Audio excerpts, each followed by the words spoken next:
Kung may pera sa basura, meron din sa kanal. Ano daw pinagkakaguluhan ng mga tao rito sa Brady? Makikita kasi sa video na ito na nag-viral kamakailan lang ang mga batang nagkukumpulan sa gilid ng kalsada. Hindi para mamingwit ng isda, kundi ng barya. Sige na mo, isang pol. Oh, paano naman?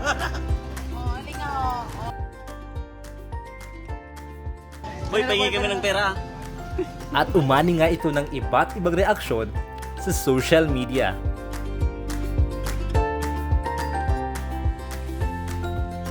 Kaya naman, malaking palaisipan ngayon sa mga residente ng Barangay 14 kung bakit nakabingwit ng limpak-limpak na barya ang tatlong batang ito mula sa kanal sa gilid ng kalsada. Makangalas man nga ni pota. Pagkaaga, may naglaog pa dumana, tulo atang aki ito, nagbanwit, 700 pa po ang nakuha. So medyo nakakamangha lang kung bakit meron doon na pera. May pera sa kanal. Paano nga ba nagkaroon ng barya sa loob ng kanal? At bakit ganun na lamang ito karami? Maniniwala ka ba kung sabihin ko sa iyo na ang 10 pisong ito ay naging 400 piso ng dahil lang sa maliit na magnet na ito? January 16 ngayong taon nang mag-viral ang video ng tatlong bata na animoy namimingwit, hindi sa dagat at hindi rin sa ilog, kundi dito mismo sa kalsada.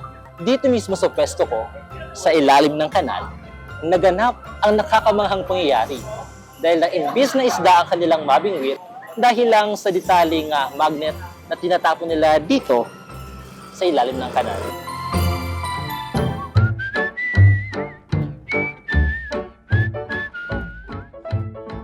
Tinungo ko mismo ang Barangay 14 upang personal na makapanayam ang mga batang nasa video.